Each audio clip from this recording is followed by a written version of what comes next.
Ini kalau dibuka IG ini live, mencetnya mana?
Assalamualaikum warahmatullahi wabarakatuh. Selamat pagi menjelang siang, kawan Prima semuanya. Salam sehat. Semoga yang nonton saat ini sehat semuanya juga. Dan selamat datang di acara Instagram Live Bea Cukai Priuk episode ke-7. Kali ini kita akan membahas seputar Inward Manifest yang mungkin beberapa hari belakangan sudah banyak yang nanya nih apa sih topik-topik selanjutnya dari Instagram Live. Jangan lupa pantau terus, follow akun Instagram @beacukai_priuk. Dan hari ini kita telah kedatangan narasumber langsung yang biasa menangani dokumen manifest. Kita sambut narasumber kita hari ini, Mas Afid Budi Utomo. Selamat datang, Mas. Selamat pagi menjelang siang. Oke, selamat datang Mas Permana, selamat pagi menjelang siang, kawan Prima. Semoga sehat selalu. Oh iya, Mas. Saya lupa memperkenalkan diri. Nama saya Permana. Siap. Terima kasih Mas Afid sudah bisa bergabung saat ini ya. Siap.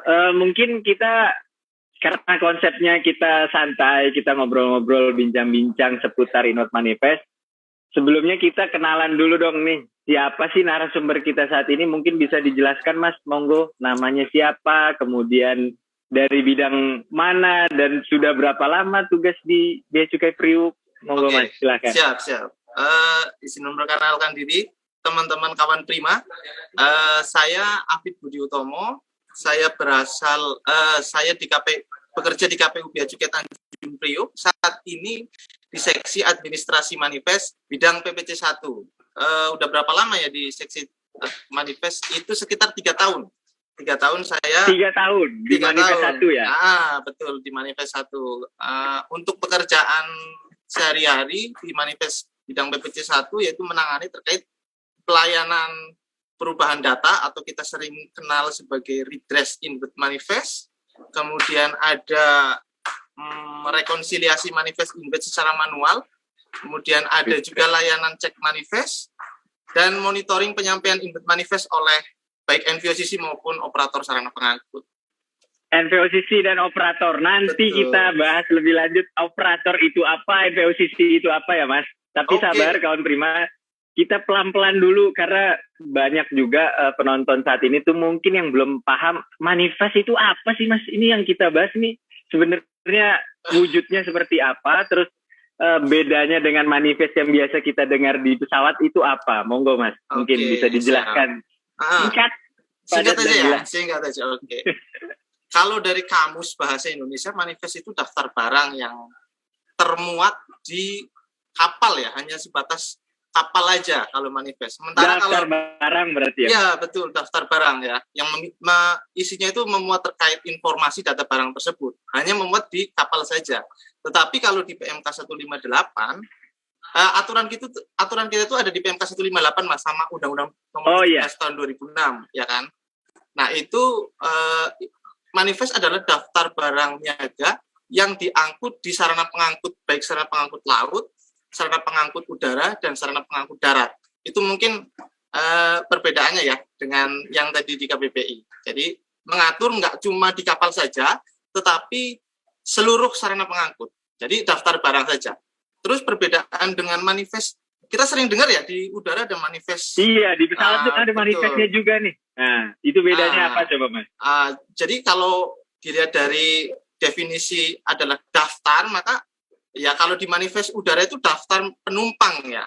Tapi kita kan di Bea Cukai ini daftar barang saja seperti itu. Jadi kita lebih fokus ke daftar barang yang diangkut oleh sarana pengangkut. Tentunya kalau misalnya kita berbicara terkait manifest ini terkait dengan proses pengangkutan barang seperti itu, Mas. Manifest sendiri proses ada dua. Pengangkutan barang. Manifest sendiri ada dua, Mas. Apa aja itu, Mas? Inward manifest dan outward manifest seperti itu, Mas. Gitu. Tapi hari ini kita fokusnya di inward ya, Mas ya? Ya, betul. Siap.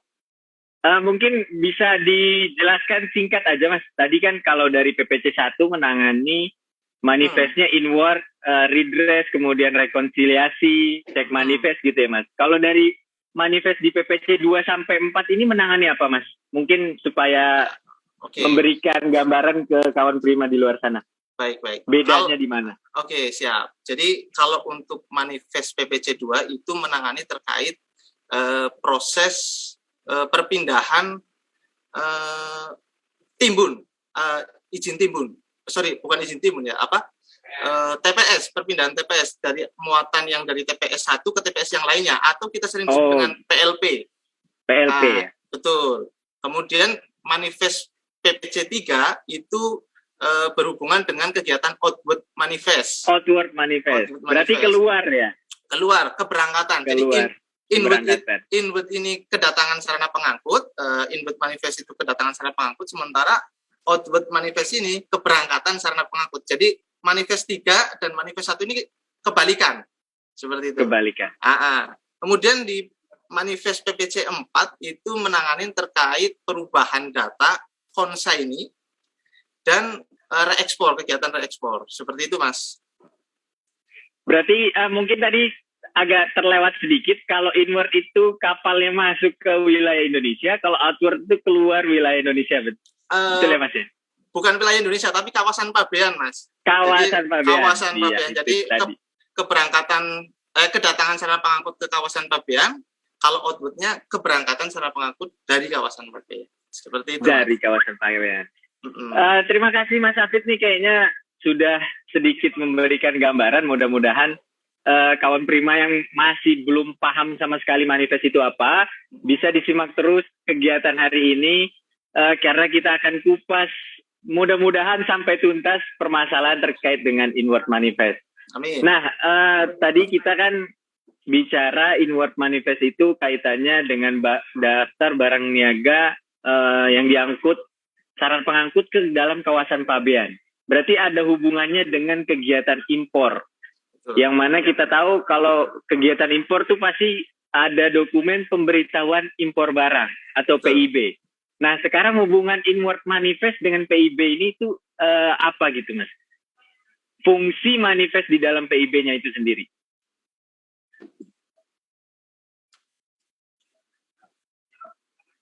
Halo? Mohon izin, Mas Hafid. Suara saya terdengar? Siap, terdengar. Tadi Oke. Hubungannya manifest dengan PIB ini apa, Mas? Oke. Kenapa perlu gitu manifest disampaikan? Oke, siap. Manifest itu sangat penting dalam setiap proses clearance barang atau pemberitahuan impor barang ya.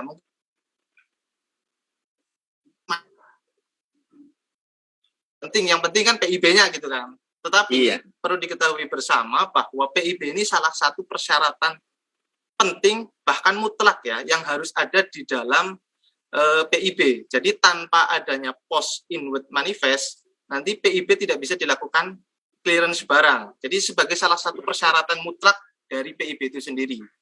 Seperti itu, Mas. Berarti kalau belum ada nomor manifestnya di PIB-nya nggak bisa diproses gitu ya, Mas? Nggak bisa diproses, seperti itu. Ada kodenya nggak, Mas, kalau di PIB manifest itu, kalau PIB BC20, kalau manifest itu apa, Mas, kode di BC-nya? Kalau di manifest itu ada dua, Mas. Satu adalah RKSP. RKSP adalah BC10.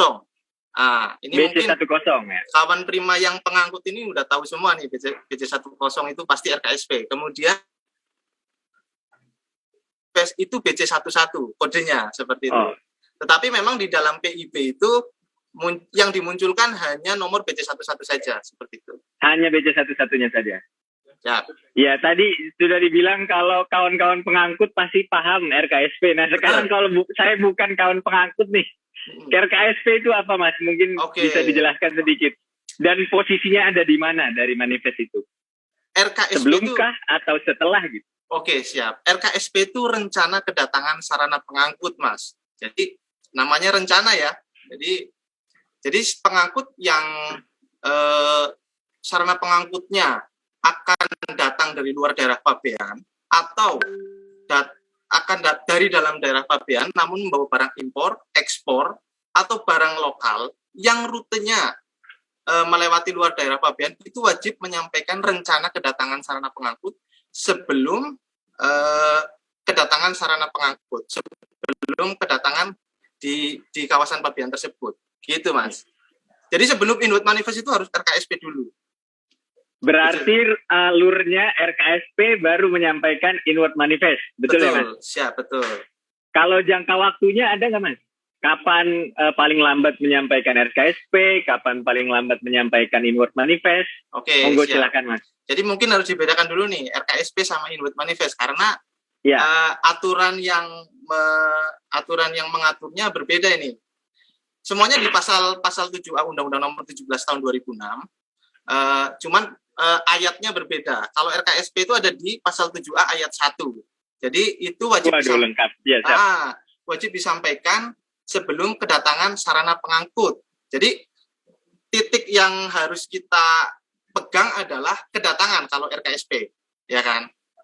Nah, di PMK 158 dijelaskan lebih detail. Paling lambat adalah 24 jam sebelum kedatangan sarana pengangkut. Jika jarak tempuhnya kapal atau sarana pengangkutnya adalah lebih dari 24 jam. Jadi di Undang-Undang Nomor 17 Tahun 2006 memang sebelum kedatangan sarana pengangkut, tetapi dijelaskan lebih detail di PMK 158 bahwa penyampaian RKSP ini 24 jam sebelum kedatangan sarana pengangkut. Dalam hal sarana pengangkutnya adalah jarak tempuhnya adalah lebih dari 24 jam. Gitu, Mas, terkait RKSP. Kalau dari manifestnya, Mas, inward manifest, ada nggak batas waktu paling lambat penyampaiannya, Mas? Oke, kalau batas waktu dari manifest itu ada di pasal 7A ayat 3, Mas. Jadi pengangkut wajib yang kondisi seperti tadi itu, Mas. Jadi sarana pengangkutnya yang datang dari luar daerah pabean sama kondisinya sama, cuman titik yang harus kita perhatikan adalah mereka wajib menyampaikan inward manifestnya sebelum pembongkaran. Itu di pasal 7A ayat 3. Jadi pasal 7A ayat 3. Kemudian di PMK 158 didetailkan. Jadi di PMK 158 wajib disampaikan oleh pengangkut atas inward manifest tersebut 24 jam sebelum kedatangan sarana pengangkut. Seperti itu. Sama dengan RKSP ya. Sama. Di PMK 158-nya. Cuman titiknya kalau RKSP adalah kedatangan, sementara kalau inward manifest adalah pembongkaran. Bongkar ya? Betul. Baik. Lumayan nih, udah sebagai pembuka mudah-mudahan bisa memberikan ilmu baru buat kawan Prima di sana. Nah, kan kita tahu nih, setiap perbuatan itu ada konsekuensinya. Betul, tadi siap. Sudah disampaikan ada waktu paling lambat menyampaikannya kapan. Nah, kalau seandainya amit-amit nih, amit-amit, seandainya kita telat menyampaikan RKSP atau telat menyampaikan inward manifest, itu ada sanksinya atau enggak, Mas? Atau diampunin aja gitu dari bea cukai? Ya siap. Jadi terkait sanksi di Undang-Undang Nomor 17 Tahun 2006 ada di pasal 7A ayat 7, itu terkait ketentuan sanksi RKSP, yaitu jika menyampaikannya, berarti kan otomatis menyampaikannya setelah kedatangan itu dikenakan 5 sampai 50 juta, berlaku progresif, seperti itu. Progresif. Itu di Undang-Undang Nomor 17 Tahun 2006 pasal 7A. Kemudian di situ kan tadi kan ada tambahan di PMK 158 ya, bahwa iya, betul. Penyampaian inward manifest RKSP ini 24 jam sebelum kedatangan sarana pengangkut. Kemudian pasti kawan-kawan prima pengangkut ini tanya nih, loh kalau misalnya saya menyampaikannya di antara 24 jam sampai dengan kedatangan sarana pengangkut, apakah dikenakan sanksi? Sanksinya bentuknya apa? Ada. Dalam PMK 158 disebutkan ada sanksi layanan, seperti itu. Itu sanksi layanan. Ada besarannya, Mas, kalau inward manifest? Baik. Kalau ini RKSP dulu ya, nanti inward manifest. RKSP. Baru RKSP ini ya kan. Kalau untuk sanksi layanan itu di ketentuan PMK 158 yaitu tidak dilayani satu kali dalam penyampaian RKSP dan inward manifest. Apakah satu kali itu ketika melanggar satu kali langsung eksekusi tidak dilayani? Enggak. Ternyata dalam PMK 158 setelah 10 kali dalam 6 bulan terakhir melakukan penyampaian inward manifest di area yang tadi itu, yang maksudnya kurang yang dari lewat gitu ya. Kurang dari 24 jam tapi sebelum kedatangan, itu baru dikenakan sanksi layanan satu kali, seperti itu. Berarti gitu. Ada nyawanya 10 ya, Mas ya? Ada nyawanya 10. Kalau sanksi layanan ya, tapi kalau misalnya sanksi administrasi, misalnya penyampaian RKSP-nya setelah kedatangan, itu nggak ada obat. Langsung ya? Iya, seperti itu. Per telat berarti ya, langsung dikenakan sanksi. Kalau iya. Itu RKSP. Kemudian inward manifest ya. Inward manifest sama. Kan di dalam pasal 7A ayat 8 itu ada ketentuan sanksinya 10 sampai 100 juta. Berlaku progresif ya. Area paling aman pengangkut untuk menyampaikan inward manifest itu ada di 24 jam sebelum kedatangan sarana pengangkut, ya kan? Setelah pembongkaran, jadi tadi setelah kedatangan sanksi administrasi ya. Nah, setelah pembongkaran dikenakan sanksi 10 sampai 100 juta. Nah, kemudian pengangkut yang menyampaikan inward manifest-nya antara kurang dari 24 jam sampai dengan sebelum pembongkaran, itu tadi dikenakan sanksi layanan, seperti itu. Oke, sudah cukup jelas. Jadi jangan sampai telat. Ingat tadi 24 jam batas waktunya ya. Nah, kita udah bahas sanksi, kita udah bahas pengertian. Sekarang pihak yang berhak untuk menyampaikan RKSP dan juga inward manifest itu siapa aja sih, Mas? Tadi kayaknya udah sempat disinggung sedikit ya. Iya, siap. Jadi tadi pengertian ketentuannya aja tadi pengangkut ya, pengangkut yang sarana pengangkutnya datang dari luar daerah Pabean, dalam artinya yang berhak mengajukan menyampaikan inward manifest dan RKSP adalah pengangkut. Nah, pengangkut ini definisi pengangkut ini diatur dalam PMK 158 pasal 2 bahwa pengangkut adalah orang yang mengangkut lah ya. Pengangkut ini orang yang mengangkut kan. Jadi kalau definisi di PMK 158 itu pengangkut adalah orang atau kuasanya yang bertanggung jawab atas pengoperasian sarana pengangkut yang mengangkut barang dan atau orang dan atau yang berwenang melaksanakan kontrak pengangkutan, menerbitkan dokumen pengangkutan sesuai dengan ketentuan di bidang perhubungan. Jadi ada dua ini. Pertama adalah orang atau kuasanya yang bertanggung jawab atas pengoperasian sarana pengangkut. Siapa itu kan? Orang atau yang bertanggung jawab atas pengoperasian sarana pengangkut. Pertama adalah nahkoda, pilot atau supir ya. Jadi kan itu mewakili laut, udara dan darat. Darat. Siapa kuasanya? Kuasanya ini adalah izin pengangkut, shipping line atau pelayaran. Nah, ini juga dalam ranah pengangkut. Kemudian di poin B adalah yang berhak pengangkut kontraktual. Siapa pengangkut kontraktual? Kita bisa sebut NVOCC. Ini dia yang tadi disebut di awal ya, NVOCC. Nah, panjangannya dulu deh Mas, apa tuh NVOCC ini? Kayaknya ribet. Bahasa dari mana nih NVOCC ini?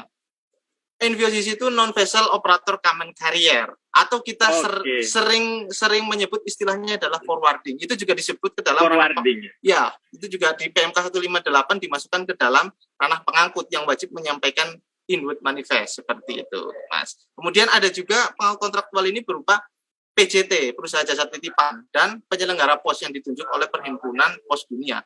Cuman yang sering berinteraksi di Priuk ini operator sarana pengangkut dengan NVOCC ini tadi, seperti itu.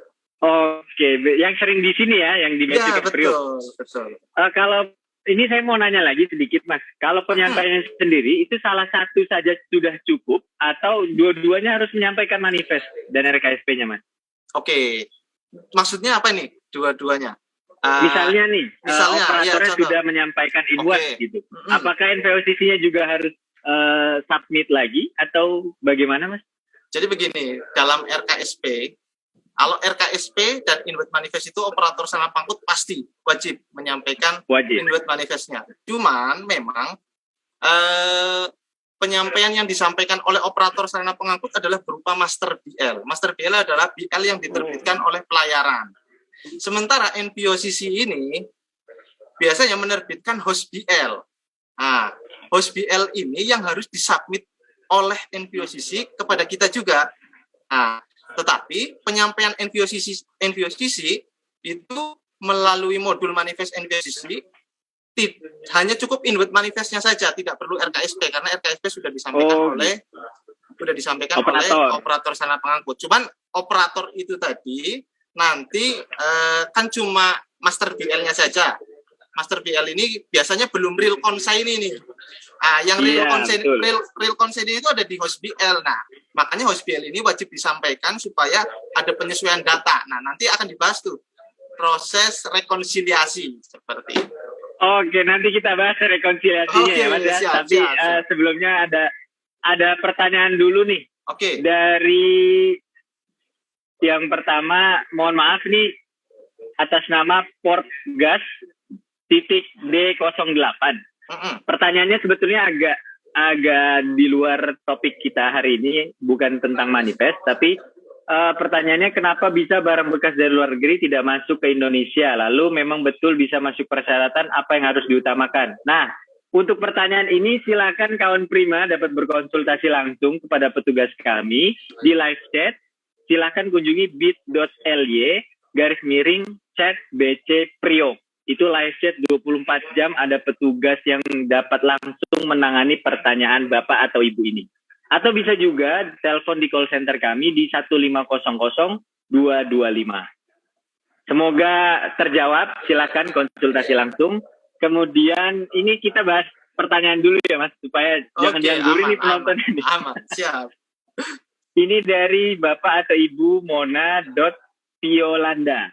Mohon tanya, manifest BC11 itu berlaku berapa lama? Apabila sudah lewat dari waktu berlaku, apa yang harus dilakukan importir? Maksudnya berlaku setelah kapal tiba di pelabuhan. Monggo Mas, mungkin bisa dijawab. Siap. Sepertinya ini terkait database ya. Database maksudnya berlaku. Sebenarnya kalau misalnya dari manifest itu sendiri Mas, nggak ada jangka waktunya, nggak mengatur jangka waktunya berapa lama gitu Mas. Cuman memang ada yang terkait ketentuan terkait arsip itu ya setelah 10 tahun itu ya Mas. Mungkin ngikutnya ke situ Mas. Jadi selama itu masih ada, silakan gunakan BC11. Cuman Mas, memang kemarin itu Mas, kita tahu kahar ya Mas kemarin ya. Iya. Kemarin, tahun yang lalu. Tahun lalu ya, bulan Juni. Nah, ada beberapa data yang memang di-cut sama kantor pusat ya. Nah, kalau memang misalnya Bapak Ibu dan informasinya BC11 ini tidak dimunculkan atau tidak ada, misalnya setelah chat dengan BC Sisi tadi, oh ternyata data BC11 ini sudah tidak ada. Silahkan ajukan aja ke ke mana? Ke kantor, melalui kepala kantor boleh, Mas, untuk memunculkan data pos BC11. Seperti itu sih. Berarti permohonan ya, Mas ya? Permohonan seperti biasa. Ya, ini case khusus ini. Case khusus, oke, baik. Siap. Di layanan nggak ada ini. Seperti itu. Izin Mas, ini ada lagi dari @Mohammadi 80. Ini mungkin sedikit pertanyaan. Bukankah sudah wajib real consignee di Master BL ya? Dan notify-nya adalah NVOCC-nya? Enggak. Kalau Master BL kan, kalau kita lihat perdagangan internasional ya, kadang Master BL yang diterbitkan oleh oleh pelayaran belum real consignee. Jadi masih berupa NVOCC. Nanti dalam pensubmitan, jadi submit RKSP itu disampaikan per pos, Mas. Nanti per pos itu dikelompokkan posnya, kelompok pos berapa, 01 adalah barang impor untuk diselesaikan, kemudian 02 adalah angkut lanjut. Nah, untuk Master BL ini dasar pengisian pos Master BL adalah, pos ya, ada pos, ada subpos ya. Biasanya pos ini dasarnya adalah Master BL, Mas. Sementara subpos ini adalah penyesuaian yang disampaikan oleh NVOCC yang dasarnya adalah host BL. Jadi belum tentu Master BL ini sudah real consignee. Bisa jadi belum tentu ya. Belum tentu. Jadi ada istilah direct master. Nah, direct master itu shippernya sudah real shipper, consignee-nya sudah real consignee, itu direct master. Jadi importir bisa melakukan clearance-nya langsung dengan Master BL tersebut, seperti itu. Baik, terima kasih. Semoga menjawab tadi pertanyaan dari @Mohammadi 80. Jadi belum tentu Master BL itu sudah real consignee ya, bahasanya gitu. Oke, baik. Tadi sudah sempat disinggung sedikit. Kita sudah bahas pengangkut, sudah bahas NVOCC, dan ada Master BL, ada host BL. Betul. Nah, ini rekonsiliasinya prosesnya gimana nih, Mas? Mencocokkan datanya nih antara si master dengan si host BL. Karena yang mengajukan itu kan berbeda sebetulnya ya, Mas ya? Betul, siap. Nah, rekonnya ini gimana nih kalau di Bea Cukai Priuk? Jadi gini, gimana ya? Saya mulai ya bingung juga. Invert manifest NVOCC kan berupa host BL itu tadi ya. Itu wajib disampaikan ke kantor pabean kedatangan ya. Kantor pabean kedatangan menggunakan modul manifest NVOCC. Jadi modul manifest antara pelayaran dan modul manifest NVOCC itu berbeda, Mas, bentuknya. Bukan bentuknya ya, apa istilahnya ya? Memang ada dua jenis modul ini. Modul manifest pelayaran dan modul manifest NVOCC. Penyesuaian data manifest NVOCC ini dilakukan melalui modul manifest dengan mengisi seluruh data host BL itu tadi, ya Mas. Kemudian dilanjutkan dengan dikirim ke SKP, yang dikirim ke kita itu kita terimanya di JSA manifest. Kemudian nanti direkon dengan data MBL yang disubmit oleh pelayaran. Jadi pelayaran submit, NVOCC submit, nanti akan digabungkan. Proses penggabungan ini dinamakan rekonsiliasi. Rekonsiliasi ini ada dua jenisnya. Satu adalah rekonsiliasi otomasi oleh sistem, satu lagi adalah rekonsiliasi manifest oleh manual. Nah, ini yang kita sering layani adalah yang manual ini, seperti itu, Mas. Yang manual ya? Betul, siap. Nah, kalau dari data host sendiri itu biasanya apa aja, Mas, yang diisi host dari NVOCC? Data NVOCC yang diisi yang jelas sesuai dengan host BL ya, Mas. Nama kapalnya harus sama, kemudian nama kapal harus sama. Data kapalnya itu harus sama yang disubmit host BL sama pelayaran ya, Master BL. NVOCC dengan pelayaran harus sama. Kemudian urean barangnya berbeda ya. Nama konsignee-nya berbeda ya antara Master BL dengan Master BL dengan host BL tentu kadang berbeda ini, tidak harus sama, tetapi harus menginformasikan nih, Master BL ini harus menginformasikan nama atau NPWP NVOCC di dalam Master BL-nya. Nah, yang submit nanti siapa, supaya nanti bisa rekon secara otomasi, seperti itu, Mas. Oke. Mohon izin Mas, ini ada pertanyaan lanjutan tadi. Maksudnya yang jangka waktu itu buka blokir BC11. Oh, mungkin jika BC11-nya sudah ada tapi PIB-nya belum submit nih, itu udah sampai berapa lama? Mungkin gitu ya pertanyaannya ya? BCF mungkin ya? Nah, ini juga harus detail ini Mas. Soalnya manifest kadang kalau nggak detail, solusinya bisa kemana-mana juga gitu. Kalau layanan untuk buka blokir BC11 itu ke PPC berapa manifestnya Mas? Kalau buka blokir, kita tidak blokir buka ya Mas? Pos BC11. Oh, buka pos BC11. Iya, buka pos BC11. Mohon maaf.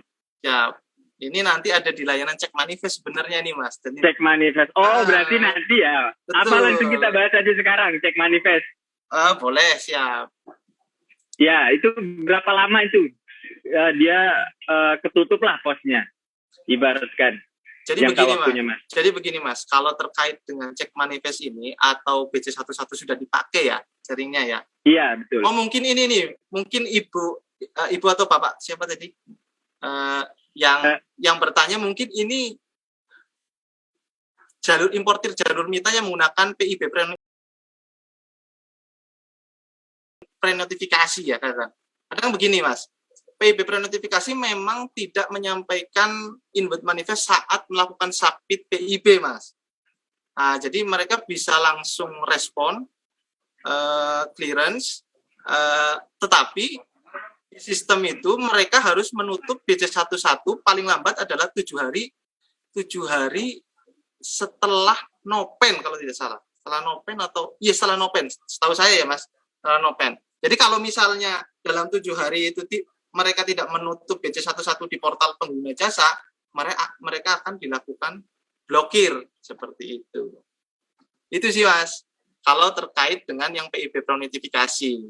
Kemudian yang misalnya BC11 sudah dipakai, ya memang cek ya, itu mungkin maksudnya. BC11 sudah untuk PIB yang umum, itu ajukan aja layanan ke cek manifest, biar kami teliti apa ada aju lain atau ada nopen lain yang menutup pos tersebut. Posnya ya? Ya betul, siap. Dan nanti kalau misalnya memang aju tersebut adalah miliknya si perusahaan itu, kita cabutin, kita bukain posnya, kemudian silahkan submit ulang. Biasanya kita kasih keterangan silahkan submit ulang aju PIB saudara seperti itu. Tetapi beda cerita kalau misalnya tertutup dengan dokumen lain, kita harus lakukan penelitian ulang. Penelitian mendalam. Ini dokumennya punya siapa, kemudian langkah-langkahnya harus seperti apa. Terutama yang BCF, ada kan penutupan pos yang karena BCF 15. Nah, iya, betul. BCF 15 otomatis nanti pembukaan posnya ada di penimbunan. Nah, itu harus dibuka pos sementara. Setelah pembukaan pos sementara nanti dibatalkan BCF-nya. Seperti itu baru submit PIB dulu sepertinya sih Mas, gitu. Kalau janji layanannya berapa lama Mas untuk cek manifest? Cek manifest 8 jam. 8 jam. Hari kerja ya? Jadi kalau seandainya Sabtu Minggu itu bisa? Cek manifest 24 jam. 24 jam. Betul. Oke, siap. Terima kasih informasinya Mas Afif. Ini siap. Ada pertanyaan lagi, sudah lumayan banyak nih. Waduh, banyak. Demas Zari. Selamat pagi. Kalau untuk revisi data inward yang sudah disubmit, tapi belum rekon, bagaimana langkah-langkah yang benar? Soalnya pernah mencoba, namun sepertinya datanya tidak berubah. Terima kasih. Monggo Mas, silakan. Teknis banget nih pertanyaannya. Sorry. Apa ulangi Mas? Tadi kalau apa? Perubahan revisi data inward. Revisi data inward. Belum rekon. Inwardnya sudah disubmit, tapi belum rekon. Ini bagaimana langkah-langkahnya? Ini mungkin NVOCC nih yang tanya ini. Kadang memang case-nya adalah sering seperti ini. Jadi memang sistem itu mengakomodir perubahan data sebelum rekon, ya kan? Ini seharusnya di sistem harusnya langsung berubah, Mas. Tetapi memang beberapa case ini memang nggak langsung berubah ketika BC11-nya sudah rekon, datanya belum berubah itu. Nah, ini case-case yang jarang ini sebenarnya. Solusinya apa? Yang pernah terjadi adalah ada dua pilihan yang bisa diambil oleh pengguna jasa ketika nantinya direkon terus tidak berubah ya. Itu pertama bisa menghubungi bagian Duktek. Nah, bagian Duktek menyampaikan flat file manifestnya. Saya kurang tahu berapa janji layanannya. Yang kedua adalah melakukan redress di kami, perubahan data, perbaikan data. Jadi apa yang tadi tidak bisa dirubah, sampaikan melalui permohonan. Seperti itu. Ini case jarang terjadi sih, Mas. Tetapi pernah terjadi. Seperti itu. Solusinya bagaimana, Mas? Solusinya itu tadi, Mas. Kirim flat file manifestnya ke bagian Duktek. Flat file ya? Ya, flat file manifestnya bagian Duktek. Solusi pertama. Atau yang kedua adalah perubahan data embed manifest. Karena kami juga... Perubahan data embed. Karena kami juga nggak tahu penyebabnya ini apa ya. Karena sistem, ini pure sistem. Seperti itu, Mas. Kalau ini case jarang terjadi itu tadi, Mas. Seperti itu. Mudah-mudahan tidak terjadi lagi. Betul, ya, karena ini kasusnya spesifik. Iya, semoga menjawab tadi pertanyaannya. Kemudian berikutnya kita masih banyak pertanyaan melalui live chat ini, Mas. Live chat IG maksudnya, bukan chat BC Priuk.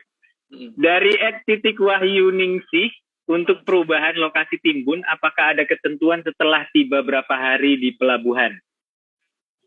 Lokasi timbun ya, terkait PLP ini ya? Iya, PLP. Ini di manifest 2 ini. Mungkin bisa dikonsultasikan di chat itu, Mas, tadi, Mas. Ditelah nanti dijawab sama siap. Ya, mohon izin kepada @wahyuningsih, silakan mengunjungi bit.ly/chat BC Priuk. Silakan ditanyakan kepada petugas konsultasi kami pada inward manifest yang ditangani oleh seksi Pabean dan Cukai 1 terkait dengan rekonsiliasi, cek manifest dan lain-lain. Kemudian dari @Eca Kadiesta, ini ada pertanyaan yang masuk. Jika Master BL sudah real consignee, tapi ada kesalahan data di Master BL-nya, sehingga submit manifest NVOCC based on host BL bisa atau tidak, Pak? Nanti pelayarannya tick console. Oke, jadi nanti ini harus didetailkan juga nih kesalahannya terkait apa, seperti itu. Nah, kalau terkait normal standar ya, informasi yang saya terima bahwa normal standar bisa langsung dilakukan rekon oleh NVOCC. Informasi yang saya terima ya, dengan catatan modul NVOCC sudah patch yang terbaru, informasi terbaru ya yang saya terima seperti itu. Jadi normal standar pun bisa ditembus, bisa pecah pos gitu, Mas, dalam proses rekonsiliasi seperti itu, Mas. Jika ada kesalahan ya, Mas, ya, di Master BL-nya. Mungkin ini kesalahannya tadi normal standar. Kan jadi gini, Mas. Dalam proses rekonsiliasi, Mas, seharusnya pelayaran ketika sudah tahu Master kontraknya adalah dengan NVOCC, itu mereka tick konsol, Mas. Jadi memberikan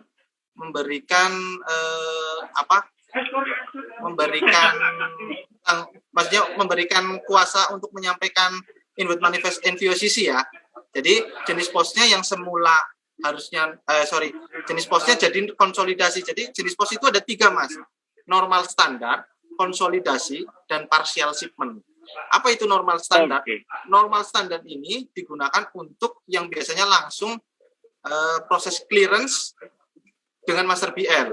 Kemudian konsolidasi adalah memberikan ruang untuk NVOCC untuk submit inward manifest berupa data host BL.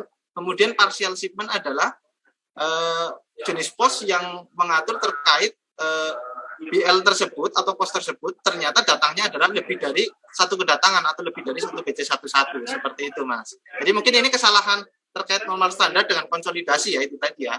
Kalau misalnya normal standar, info yang saya terima bisa dilakukan rekonsiliasi langsung tanpa harus merubah konsolidasi. Tetapi kalau misalnya konsolidasi nih, Master BL-nya konsolidasi, ternyata clearance-nya menggunakan Master BL, ini harus dirubah ini. Konsolidasi dirubah menjadi normal standar. Seperti itu, Mas. Oke, baik. Semoga menjawab tadi pertanyaan dari Eca Kadiesta. Kami juga menyampaikan terima kasih @Muhammadi80 yang sudah membantu menjawab di kolom live chat ya. Kemudian ada pertanyaan lagi, kita lanjut pertanyaan dulu yang dari live chat. Oke, lumayan. oke. Sudah masuk. Hanya udah semuanya nih Mas dibahas. Oh, yang topiknya sudah Iya, selesai ya sepertinya sebetulnya. Kita fokus diskusi aja berarti ini tanya jawab. Boleh. Ini dari Ed Yosefin. Selamat pagi BC Team. Mohon izin bertanya, apakah ada perbedaan manifest untuk shipment biasa dengan part of shipment? Ya itu tadi tuh Mas. Part of beda lagi nih Mas. Kalau part of shipment biasa itu satu BL ya. Kalau FCL artinya misalnya satu kontainer satu BL ya Mas. Itu shipment biasa ya Mas. Shipment biasa. Kadang juga ada yang LCL juga ya. Tapi kalau part of ini saya jelaskan bahwa part of ini satu kontainer berisi beberapa BL dengan satu nama consignee, tetapi shippernya bisa berbeda Mas. Jadi satu kontainer, saya ulangi ya, satu kontainer berisi lebih dari satu BL, tetapi satu consignee. Nanti mungkin satu consignee ya. Betul. Nanti tujuannya adalah untuk pengeluaran barang langsung dengan FCL. Tetapi dalam manifest ya Mas, nanti tiap posnya harus disampaikan LCL. Kontainernya itu harus jenis muatnya adalah LCL seperti itu. Nanti PIB-nya silakan Bapak Ibu bikin PIB-nya LCL, nanti perizinan part of-nya keluar FCL-nya di bidang PPC2 yang mengatur PC2 atau PC1 ya, yang memberikan izin terkait part of seperti itu. Nanti jadi pengeluarannya bisa part of, nggak LCL seperti itu. Oke, tapi penginputan di PIB-nya dia tetap LCL ya? Untuk kontainer ya. Jadi kontainer mana yang part of sampaikan itu LCL Mas. Jadi nggak bisa FCL seperti itu. Gitu Mas. Baik, terima kasih. Semoga terjawab tadi pertanyaannya. Kemudian, nah ini tadi nih. Ada pertanyaan lagi terkait BC11 yang preno, Mas. Yang pertama, data mandatori di BC11 yang pre-notifikasi itu apa saja? Kemudian, jika seandainya telat tutup pos BC11 yang 7 hari tadi, itu konsekuensinya seperti apa, Mas? Monggo, silakan. Iya, kalau yang telat, konsekuensinya jelas itu, Mas. Diblokir, Mas. Jadi nggak bisa. Diblokir ya? Betul, nggak bisa PIB. Jadi mereka harus menyampaikan pos BC11-nya melalui portal mereka, Mas. Jadi saya tidak merekomendasikan ini untuk selain MITA ya, karena memang setahu saya untuk yang pre-notifikasi ini tujuan khususnya adalah untuk MITA dan MITA AEO. Gitu, Mas. Iya, pertanyaannya ini untuk perusahaan AEO, Mas. Betul. Iya, siap, betul. Mungkin itu, Mas. Untuk mandatori mungkin bisa ditanyakan di Bitly ya, Mas. Bitly seperti itu. Baik, terima kasih. Semoga terjawab tadi. Konsekuensinya kena blokir berarti nggak bisa submit PIB lagi ya?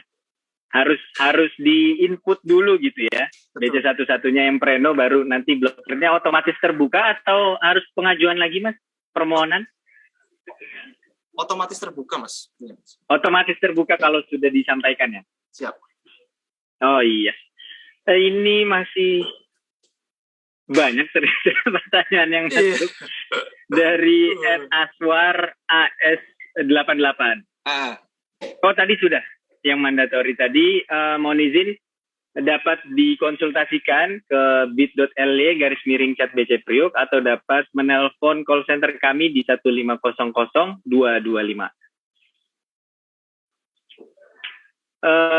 Kemudian ada pertanyaan dari Ed Sabil Alwi.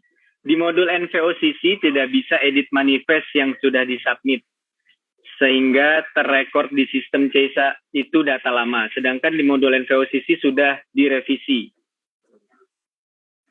Ini kondisinya yang kayak tadi, Mas, yang jarang terjadi. Solusinya sama. Oh, jarang terjadi. Betul, siap, seperti itu. Mungkin bisa dijelaskan lagi, siapa tahu baru bergabung, Mas, ini. Oke, jadi kalau kondisi seperti itu memang jarang terjadi ya. Kadang memang seharusnya ya, kita bilang idealnya ketika belum rekon, terus mereka melakukan perubahan data, melakukan perubahan data itu diakomodir oleh sistem. Cuman memang pernah terjadi ada kejadian memang sudah dilakukan perubahan data, namun di ininya memang berubah, Mas. Di modul mereka, di cetakan manifest mereka memang berubah, tetapi yang data yang kami terima itu tidak berubah. Solusinya adalah satu, kirimkan flat file manifest ke Duktek, atau yang kedua, lakukan perubahan data sesuai dengan data perubahannya, seperti itu. Tapi Mas, untuk perubahan data ini yang bisa dilakukan perubahan itu hanya yang nggak bisa dilakukan perubahan itu seperti penambahan pos, penambahan host BL atau pos itu tidak bisa. Jadi itu harus menyampaikan aju baru, seperti itu. Jadi selain itu bisa sih Mas, seperti itu Mas. Baik, terima kasih Mas Hafid. Ini ada lagi pertanyaan lanjutan sebetulnya. Yang tadi blokir BC11 untuk yang Preno, itu blokirnya nasional atau blokir lokal, Mas? Setahu saya nasional itu, Mas.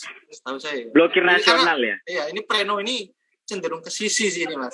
Teman-teman sisi yang COVID. Cuman memang terkait dengan informasi terkait manifest memang kadang ke kami. Jadi kami sedikit copy terkait PIB Preno, kemudian blokir ini, Mas.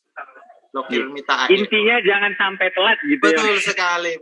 Jangan sampai lewat 7 hari. Betul, gitu. betul. Jangan ditanya ini kalau lewat dari 7 hari gimana konsekuensinya, jangan sampai lewat. Siap. Biar gampang. Ya, mungkin masih ada lagi ternyata dari @suryo_budianto 046.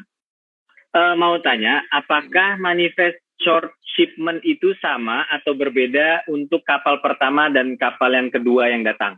Oke, siap. Monggo silakan, Mas. Pertanyaan menarik. Mungkin saya menjawabnya dengan contoh kasus ya, Mas.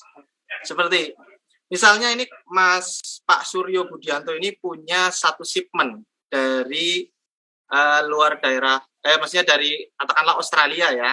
Mungkin BL-nya adalah BL ABC dengan 5 kontainer ya. 5 kontainer. Yang datang yang pertama adalah 4 kontainer dengan BC11 nomor 1. Ya. Dalam input manifest disampaikan adalah yang pertama adalah BL-nya harus BL yang sama, Mas. BL yang tadi itu, BL sama. Kemudian urian barangnya sama, jumlah kemasannya sama, yang membedakan hanya satu. Centangnya adalah partial shipment. Tadi kan ada jenis posnya normal standar, konsolidasi, dan partial shipment. Centang partial shipment, kemudian di markingnya diinformasikan kontainer yang termuat berapa, yang tertinggal berapa, di markingnya ya. Ini memang nggak tercantum di BL, tetapi ini penting untuk pelayanan proses pengeluaran, proses perizinan partial shipment. Itu di BC11 yang pertama. Kemudian di kontainer yang termuat diisinya tadi kan 5 ya Mas jumlah kemasannya, diisinya kontainer yang termuat diisinya adalah 4 berarti Mas. Ketika nanti partial shipment-nya dicentrang, nanti yang bersangkutan diwajibkan untuk mengisi kontainer yang termuat berapa, kontainer yang tertinggal berapa.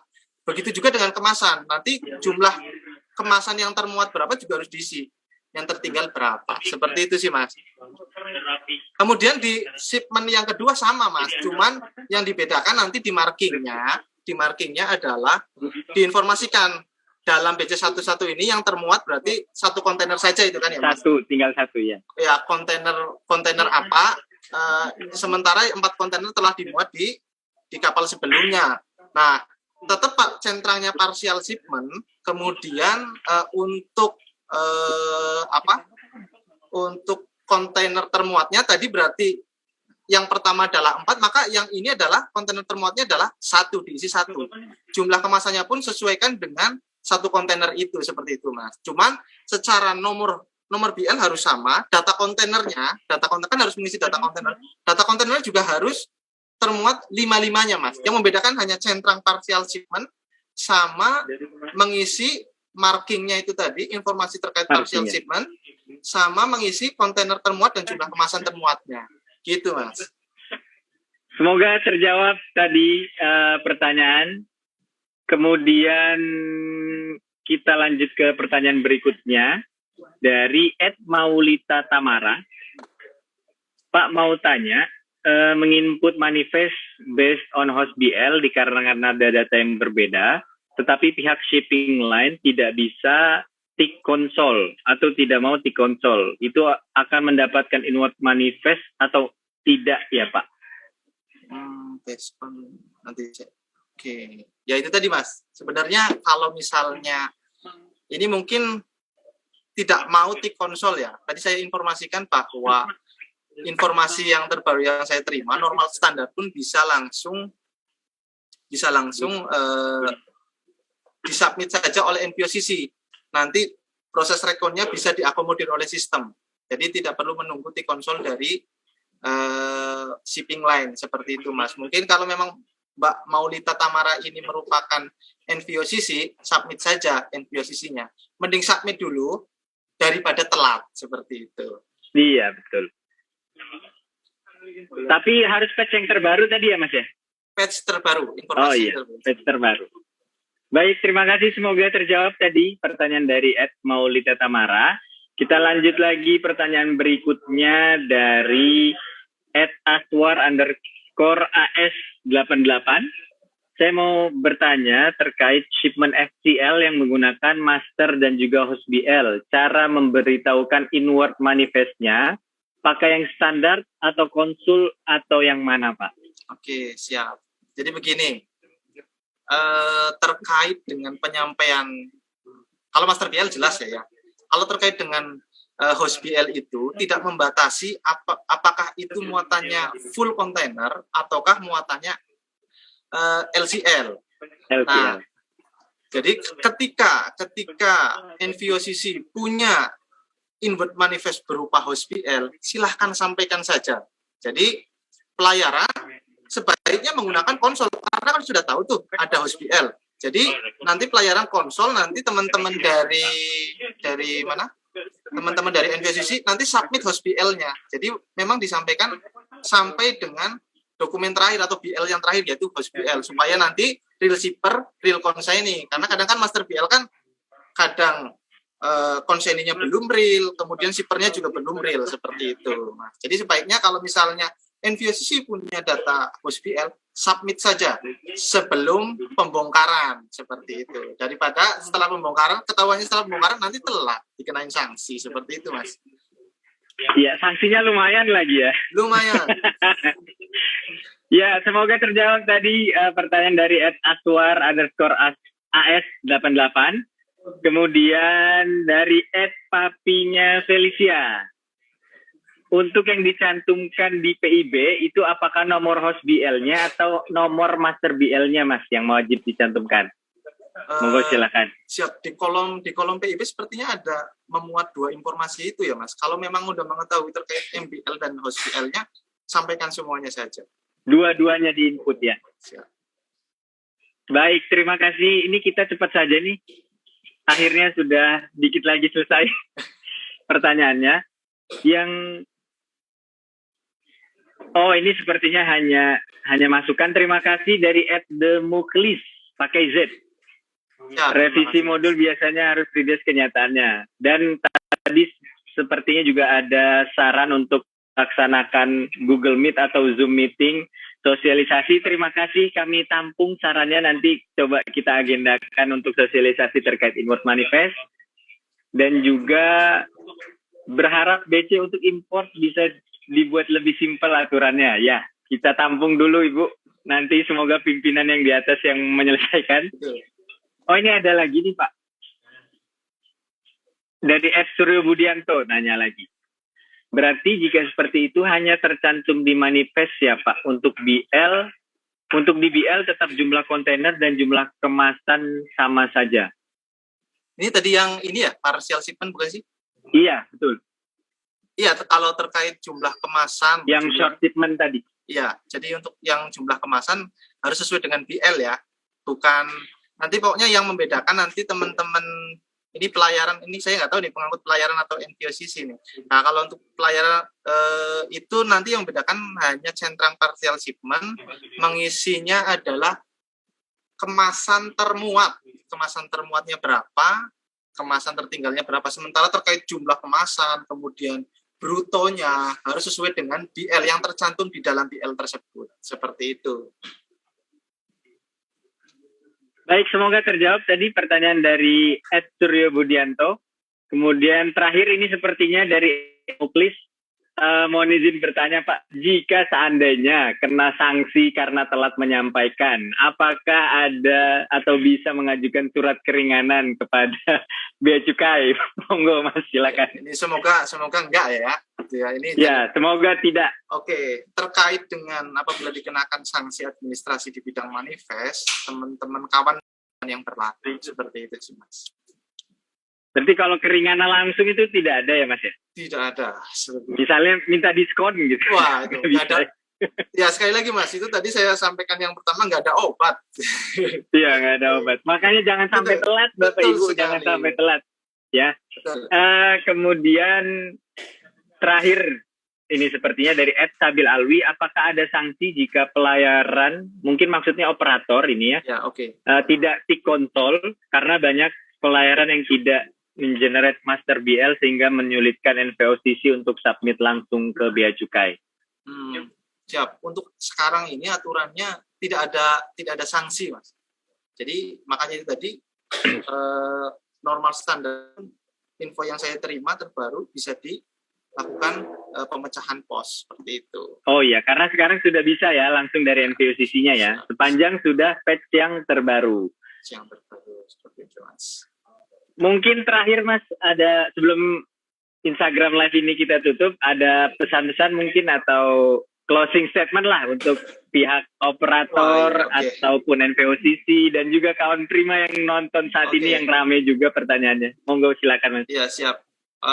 Mungkin saya memberikan himbauan kepada teman-teman pengangkut ya dari Manifest 1 terutama yang melakukan monitoring terkait penyampaian input manifest. Kami mengharapkan kepada teman-teman pengangkut baik itu pelayaran, baik itu NVOCC, menyampaikan input manifestnya dan RKSP sesuai dengan ketentuan yang berlaku, yaitu 24 jam sebelum kedatangan sarana pengangkut. Mengingat bahwa adanya sanksi apabila melanggar ketentuan tersebut. Ya, mungkin tipsnya adalah, sekarang kan masanya pandemi ya Mas. Pandemi nih, satu pandemi. Pekerjaan WFH, WFO, ya kan. Kemudian sementara kapal ini datangnya itu tidak mengenal waktu, bisa jam 3 pagi, jam 2 pagi. Sementara jam kantor adalah 5 hari kerja saja ya. Nah, saran saya teman-teman pengangkut ini ya bisa menginstal modul manifest yang bisa dibawa pulang ke rumah sehingga bisa menyampaikan input manifest sesuai dengan ketentuan yang berlaku. Sehingga nanti ke depannya tidak ada lagi tuh kita nerbitin sanksi administrasi gitu Mas. Seperti itu sih Mas paling. Terima kasih Mas Hafid Budi Utomo yang sudah berkenan menjadi narasumber Instagram Live kita episode ke-7. Siap. Dan juga terima kasih kawan Prima yang telah menyaksikan Instagram Live kali ini. Oh iya, saya sempat lupa ternyata hari ini kita memberikan hadiah juga. Kami mengucapkan selamat kepada 2 penanya yang telah terpilih dari panitia. Jadi ini bukan dari saya, bukan dari Mas Hafid ya, ini dari panitia. Selamat kepada Echa Kadiesta yang pertama, kemudian yang kedua di @godiva clothes. Jadi yang pertama @Echa Kadiesta dan yang kedua @godiva clothes. Selamat Anda mendapatkan 1 buah tumbler bermerek Bea Cukai Priuk yang nantinya akan diantar langsung ke depan pintu gerbang rumah masing-masing. Jadi jangan lupa follow akun Instagram Bea Cukai di @beacukaipriuk dan nanti silakan DM admin kami di @beacukaipriuk. Silakan disampaikan nama lengkap, nomor handphone dan juga alamat lengkap karena nanti akan kami kirimkan langsung melalui kantor pos. Terima kasih sudah berpartisipasi. Selamat kepada 2 pemenang. Penutup, kami juga mau menyampaikan kepada kawan Prima di luar sana bahwasannya saat ini Bea Cukai Priuk sedang menerapkan sistem manajemen anti penyuapan atau SMAP, yaitu untuk mencegah terjadinya praktik penyuapan, sehingga bukan hanya kami, petugas kami dari pegawai Bea Cukai Priuk yang dilarang untuk menerima suap. Kami juga mengharapkan kawan Prima, Bapak dan Ibu yang menyaksikan saat ini juga tidak mencoba memberikan sesuatu apabila mengajukan layanan ke Bea Cukai Priuk.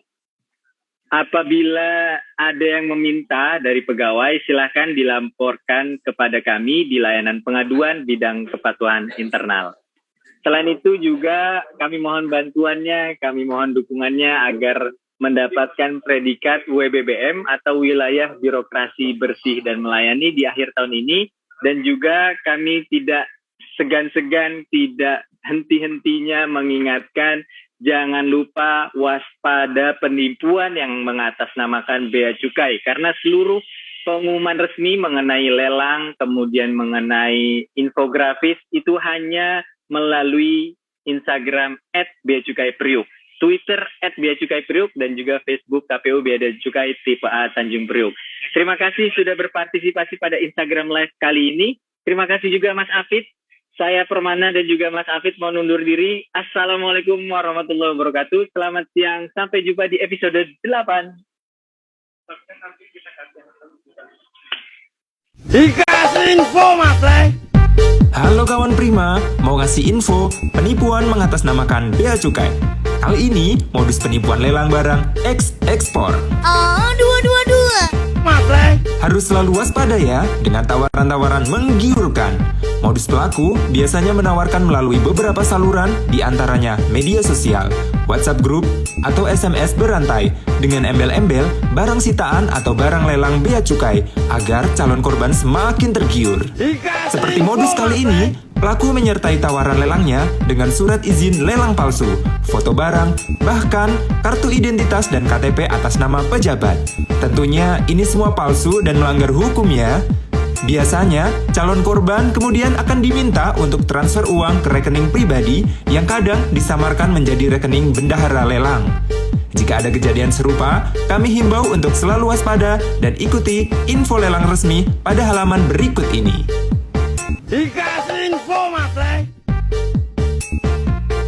Waspada penipuan. Konfirmasikan informasi kamu melalui 1500225 atau tautan berikut ini.